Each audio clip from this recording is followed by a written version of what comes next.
ધાંગધ્રાની સરકારી હોસ્પિટલમાં મુખ્ય ગાયનેક સહિત મહત્વના 8 ડોક્ટરોની ભરતી નહીં કરાતા સામાજિક કાર્યકરો રોષે ભરાયા। સુરેન્દ્રનગર જિલ્લાના ધાંગધ્રાની રાજરાયસિંહજી સિવિલ હોસ્પિટલ, ધાંગધ્રા, હળવદ અને માલવણ જેવા મહત્વના સેન્ટરો સામે એક જ અતિ મહત્વનું અને ઉપયોગી બની શકે એવું સરકારી દવાખાનું છે, પણ અહીં છેલ્લા 15 વર્ષથી મહેકમ મુજબના જરૂરી ડોક્ટરોની ભરતી કરવામાં આવતી નથી, જેના લીધે ધાંગધ્રા તાલુકાના ગ્રામ્ય અને શહેરી વિસ્તારના અનેક ગરીબ લોકો હાલાકીનો સામનો કરી રહ્યા છે। પણ તંત્ર કે સરકારના પેટનું પાણી પણ હલતું નથી। જોકે ભૂતકાળમાં આરોગ્ય કલ્યાણ સમિતિ દ્વારા હોસ્પિટલમાં ડોક્ટર અને સ્ટાફની જરૂરી પૂર્તિ કરવા મોટું જન આંદોલન પણ થયું હતું, જેમાં સામાજિક કાર્યકર સિંધુ દિલસેના 9 દિવસના આમરણ ઉપવાસ બાદ થોડો સમય ડોક્ટર અને સ્ટાફ મૂકવામાં આવ્યા હતા, પણ 3 વર્ષ બાદ ફરી રાજરાયસિંહજી હોસ્પિટલ પોતે જ માંદગીના બીછાને નજરે ચડી રહી છે।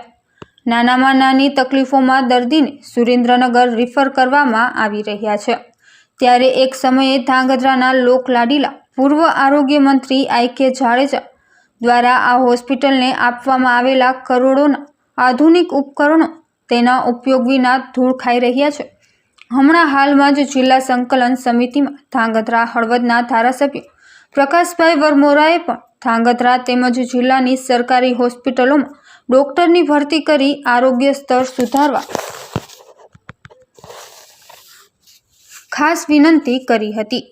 ત્યારે છેલ્લા 5 મહિનાથી ધાંગધ્રા સરકારી હોસ્પિટલમાં ગાયનેક, પેડિયાટ્રિક, ઓર્થોપેડિક અને સર્જન જેવા મહત્વના ડોક્ટરોની ગેરહાજરીમાં લોકો પારાવાર મુશ્કેલીઓનો સામનો કરી રહ્યા છે, જેને લઈને ધાંગધ્રાના સામાજિક કાર્યકરો ફરી મેદાને પડ્યા હોવાનું હાલ નજરે ચડી રહ્યું છે। મારું નામ Chandresh Kumar Roy, as a social worker આજે ધાંગધ્રા સરકારી હોસ્પિટલની મુલાકાત લેતા જાણવા મળેલ કે સરકારી હોસ્પિટલમાં ડૉક્ટરોની ખૂબ જ અછત છે। છેલ્લા ઘણા સમયથી આ બાબતે ડૉક્ટરની અછત છે, જેમાં ખાસ કરીને ગાયનેક ડૉક્ટરની ખૂબ જ અછત છે। છેલ્લા ઘણા સમયથી ગાયનેક ડૉક્ટર નથી, એના કારણે અનેક ગ્રામ્ય વિસ્તારના મજૂર વર્ગને ખૂબ જ તકલીફના હાલાકી ભોગવી પડે છે।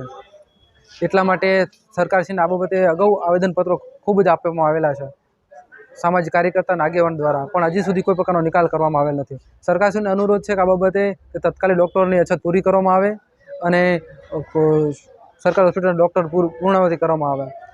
અને ધાંગધ્રા સરકારી હોસ્પિટલમાં ઓર્થોપેડિકની પણ ખૂબ જ અછત છે। કંઈ પણ નાનો એવો એક્સિડન્ટ થયો હોય, નાનો એવો ખર્ચ વાગ્યો તો રિફર કરવામાં આવે છે અને પ્રાઇવેટ હોસ્પિટલમાં પણ ટ્રીટમેન્ટ લેવી પડતી હોય છે। એટલે સામાન્ય પરિવારના લોકો, ગરીબ પરિવારના લોકોને ખૂબ જ આ બાબતે હાલાકી ભોગવી પડે છે। અને આ બાબતે સંકલનની બેઠકમાં હમણાં જ ધારાસભ્યશ્રીએ પણ આ બાબતે જિલ્લા લેવલની બેઠક હોય છે, બેઠકમાં પણ ચર્ચા કરવામાં આવેલ કે ધાંગધ્રા હોસ્પિટલ તેમજ જિલ્લા ખાની હોસ્પિટલોમાં ખૂબ જ ડૉક્ટરોની એની અછત છે। તો આ બાબતે ધારાસભ્યશ્રીને પણ અનુરોધ છે અને સરકારશ્રીને પણ અનુરોધ છે કે તત્કાલી આ બાબતે ઉચ્ચ સ્તરીય બાબતે વાત કરી આરોગ્ય વિભાગમાં અને તત્કાલે ડૉક્ટરોની અછતને પૂર્ણ કરવામાં આવે અને પબ્લિકને, લોકોને આરોગ્ય સુવિધા મળી રહે એ બાબતે મારો આપ સૌને અનુરોધ છે, ધારાસભ્યને અનુરોધ છે, માનનીય મુખ્યમંત્રી પણ અનુરોધ છે। જય ભારત।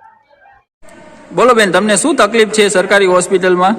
અરે જો હું મારા ભાઈને લઈ આવી છું દવાખાને, કાલ હાનની વાતનો દાખલ કર્યો, 2 બોટલ ચડાવી છે, 2-3 બોટલ ચડાવી, હજી કોઈ આવ્યું નથી। કાલની વાતનો દાખલ કર્યો છે, તો હવે પછી એને કોઈ તકલીફ હોય તો અમને કહે કે નહીં કે આવીને કોઈ દવા દે તો અમે દવા કદાચ ન દેવી હોય તો અમે ઘરે વયા જઈએ। એટલે કાલ સાંજના તમને દાખલ કર્યા છે તે પછી કોઈ હજી પૂછવા આવ્યું નથી? ના, કોઈ આવ્યું નથી, બાટલો ઉતારીને ગયા। મારું નામ હુસેનભાઈ મંડલી, સામાજિક કાર્યકર્તા। સરકારી હોસ્પિટલમાં અમે ઘણા સમયથી જોતા આવી છીએ, આજ દિન સુધી અમને કોઈ ડૉક્ટર સારા મળેલ નથી। ગાયનેક, ઓર્થોપેડિક, એમડી, ફિઝિશિયન આ તમામ ડૉક્ટરો અમને મળતા નથી। જે અમારે કચ્છથી ધાંગધ્રાનો રોડ અમને મળતો હોય, અવારનવાર અકસ્માત થતા હોય, એ અકસ્માતની અંદર કોઈ પણને અહીંયા ગવર્મેન્ટ હોસ્પિટલમાં અમારા ધાંગધ્રામાં લાવે છે તો એક જ વસ્તુ કહેવામાં આવે છે કે આને સુરેન્દ્રનગર શિવસા મેડિકલ કોલેજની અંદર રિફર કરો, અમારી પાસે કોઈ ડૉક્ટરની સુવિધા છે નહીં, અહીં કોઈ દાખલ કરતા નથી કોઈ એક્સિડન્ટવાળાને। તેમાં અમારા ઓર્થોપેડિક પણ અહીંયા કોઈ દી અમને મળ્યા નથી।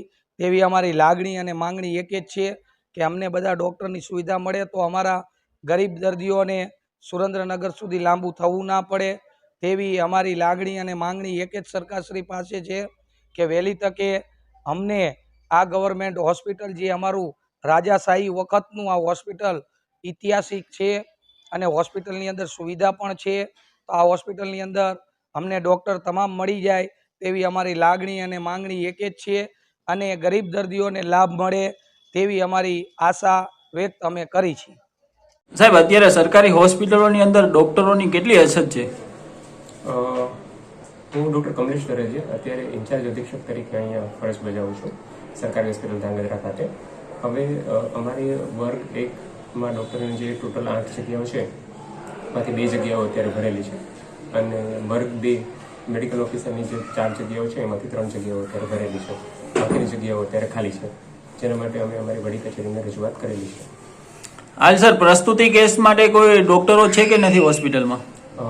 પ્રસૂતિ કેસ માટેના અત્યારે જે ગાયનેકોલોજી સ્પેશિયાલિસ્ટ ડૉક્ટર હોય એ અત્યારે ડૉક્ટરની ફરજ ઉપર કોઈ છે નહીં, જેની જાણ અમે અમારી વડી કચેરીને કરેલી છે, જેથી કરીને વહેલી તકે એ ગાયનેકોલોજીસ્ટની એપોઇન્ટમેન્ટ કે અન્ય કોઈ વ્યવસ્થા સરકારી હોસ્પિટલ ધાંગધ્રા ખાતે થઈ શકે.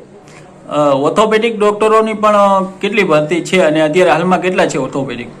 ઓર્થોપેડિકની આપણી પાસે મહેકમ છે, પણ હાલ કોઈ પણ પાસે ડૉક્ટર ઓર્થોપેડિકના તજજ્ઞ આપણી પાસે છે નહીં.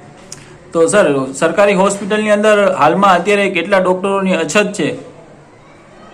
સરકારી હોસ્પિટલમાં વર્ગ 1ના તજજ્ઞનું જે મહેકમ છે એ પ્રમાણે 6 ડૉક્ટરો તજજ્ઞમાં નથી અત્યારે હાલ સેવામાં અને વર્ગ 2 મેડિકલ ઓફિસરમાં 1 તજજ્ઞની અત્યારે ઘટ છે. ને પ્રસ્તુતિ કેસના ડોક્ટર લાસ્ટ કેટલા સમયથી નથી? પ્રસૂતિ કેસના ડૉક્ટર છેલ્લા 2 મહિનાથી અંદાજિત અત્યારે હાલ સર્વિસમાં નથી. એના જ્યારથી એમનો કોન્ટ્રાક્ટ પૂરો થયો છે ત્યારથી અમે અમારી વડી કચેરીને પણ જાણ કરીને કીધું છે કે અમારે પ્રસૂતિના કેસો વધારે હોય અમને ગાયનેક ડૉક્ટરની વ્યવસ્થા કરી આપવા વિનંતી. તો સર, અત્યારે પ્રસ્તુતિ કેસના જે હોસ્પિટલોમાં પેશન્ટો આવે છે એ લોકોને રિફર કરવામાં આવે છે? પ્રસૂતિ કેસના જે કેસીસ જે નોર્મલ ડિલિવરી થઈ શકતી હોય મેડિકલ ઓફિસર દ્વારા સામાન્ય તકલીફ વગર જે મેડિકલ ઓફિસર દ્વારા ડિલિવરી થઈ શકતી હોય એ ડિલિવરી અત્યારે સરકારી હોસ્પિટલ ધાંગધ્રા ખાતે કરવામાં આવે છે, પરંતુ એવા તકલીફવાળા કેસો હોય કે જેમાં તજજ્ઞની સેવાઓની જરૂરિયાત રહેતી હોય એવા કેસો માટે અમે એને હાયર સેન્ટર માટે રિફર કરવું પડે છે.